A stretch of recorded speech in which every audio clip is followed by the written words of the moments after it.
আজকের জবে আমরা যেটি দেখব সেটি হচ্ছে কিভাবে clip on meter, analogue avometer এবং সিরিজ ল্যাম্পের মাধ্যমে একটি সিলিং ফ্যানের স্টার্টিং কয়েল এবং রানিং কয়েল শনাক্ত করে ফ্যানটিকে সঠিকভাবে চালনা করা যায়। তো চলুন আমরা প্রথম শুরু করি। প্রথম আমরা ক্লিপ অন মিটারের সাহায্যে এটি টেস্ট করব। আমরা এখানে দেখতে পাচ্ছি সিলিং ফ্যানের ভিতরে দুটো কয়েল আছে, একটি হচ্ছে স্টার্টিং কয়েল এবং একটি হচ্ছে রানিং কয়েল। এখন স্টার্টিং কয়েল আর রানিং কয়েল এটা মিলে মূলত আমাদের 4টি তার বের হবে, কিন্তু এখানে একটি তার কমন করা আছে অর্থাৎ নিউট্রাল তারটি, এবং একটি স্টার্টিং একটি রানিং। এখন এটা আমাদের শনাক্ত করতে হবে। এখন আমরা ফ্যানটির স্টার্টিং কয়েল এবং রানিং কয়েল শনাক্ত করব। প্রথম আমরা ক্লিপ অন মিটার থেকে ওহম সেট করে নিব। আমি এখানে ওহম সেট করলাম যাতে আমি রেজিস্ট্যান্সটা সঠিকটা পাই।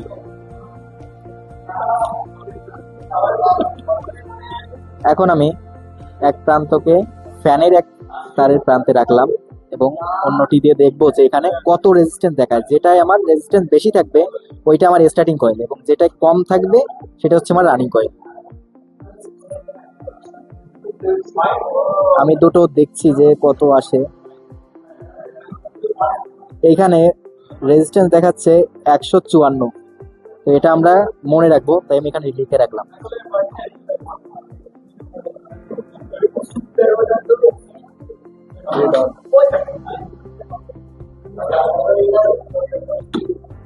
এখন আমরা কালো তারের সঙ্গে যে 2 নম্বর যে লাল তারটা আছে আমরা সেইটার এখন রেজিস্ট্যান্স চেক দিব।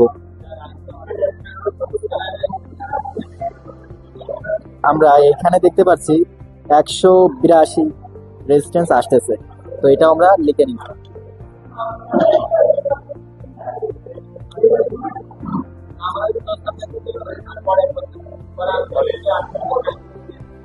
তো এখন আমরা বুঝে গেলাম যে কোনটি এখানে স্টার্টিং কয়েল এবং কোনটি রানিং কয়েল।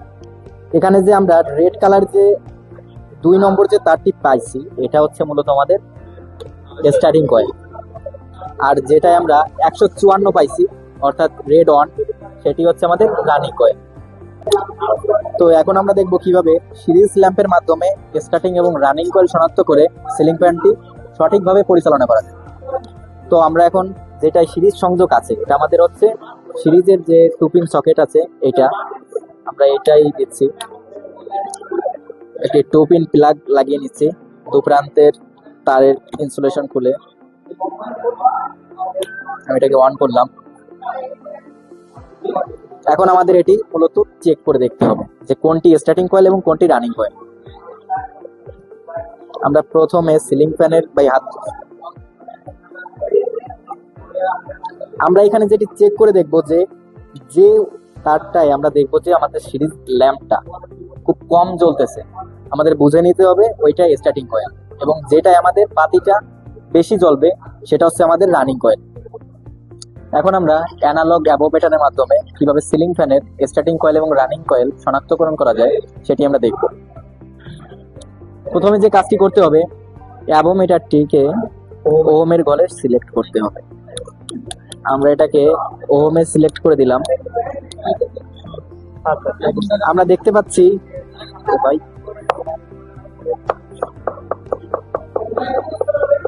মিটারে দেখতে পাচ্ছি আমাদের কিন্তু পার্ট দিচ্ছে। আমরা এটাকে একটু অ্যাডজাস্ট করে নিলাম। সঠিক মানের পার্ট দিচ্ছে, তাই আমরা এখন এটাতে চেক করতে পারি। আমরা অ্যাবোমিটারের এক প্রান্ত সিলিং ফ্যানের যে 3টা তার আছে তার একটির সঙ্গে লাগাবো এবং আমরা ঠিক দেখবো যে কত রেজিস্ট্যান্স আমাদের দেখাচ্ছে। আমরা প্রথমে দেখছি এইখানে আমরা যেটা দেখতে পাচ্ছি রেজিস্ট্যান্স 250 দেখা যাচ্ছে। দেখি আমরা পরেরটা দেখি।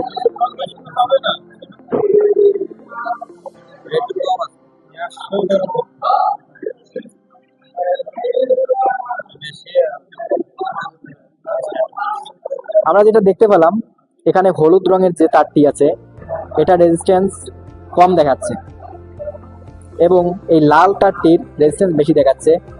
তো আমরা বলতে পারি এটা স্টার্টিং কয়েল এবং এটি রানিং কয়েল। এখন আমরা ক্যাপাসিটর সংযোগ করব। আমরা দেখতে পাচ্ছি ক্যাপাসিটরের 2 প্রান্ত আছে। এখন এটাকে আমাদের স্টার্টিং কয়েল এবং রানিং কয়েলের সাথে সংযুক্ত করতে হবে। আমরা যেহেতু পরীক্ষার মাধ্যমে পেয়ে গেছি যে লাল কালার যে তারটি আছে এটা হচ্ছে আমাদের স্টার্টিং কয়েল, আর হলুদ তারটি রানিং কয়েল। তো যখন আমরা ক্যাপাসিটরটি সংযোগ করব তখন আমরা একটা বিষয় খেয়াল রাখবো, ক্যাপাসিটরের যে দুটো তার আছে এটা কিন্তু ক্যাপাসিটরের পাশেই আছে। এখন যে পাশের দিকে তারটি আছে ওটা আমাদের নিজের দিকে ধরবো, ঠিক একইভাবে আমরা এখন এটা সংযোগ দিব। আমরা ক্যাপাসিটরের সাথে স্টার্টিং কয়েল এবং রানিং কয়েলটিকে সংযোগ দিলাম।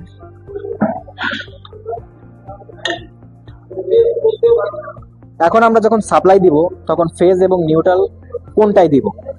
আমরা যেটি স্টার্টিং কয়েল পেয়েছি সেটির সঙ্গে মূলত আমাদের ফেজ সংযোগ দিতে হবে, এবং যেটা আমরা কমন করে নিয়েছিলাম যেটা নিউট্রাল, সেটার সঙ্গে নিউট্রাল প্রান্ত সংযোগ দিতে হবে।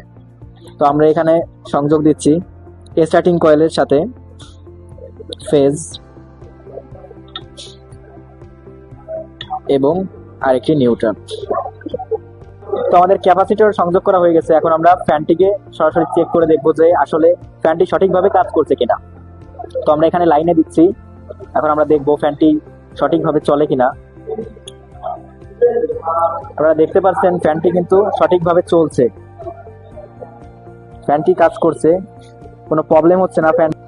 তো আজকের কাজটি সঠিকভাবে আমরা সম্পন্ন করতে পারলাম। আমরা দেখলাম যে ফ্যানটি কিভাবে সংযোগ করতে হয় এবং ফ্যানটি কিভাবে সঠিকভাবে কাজ করতে পারে।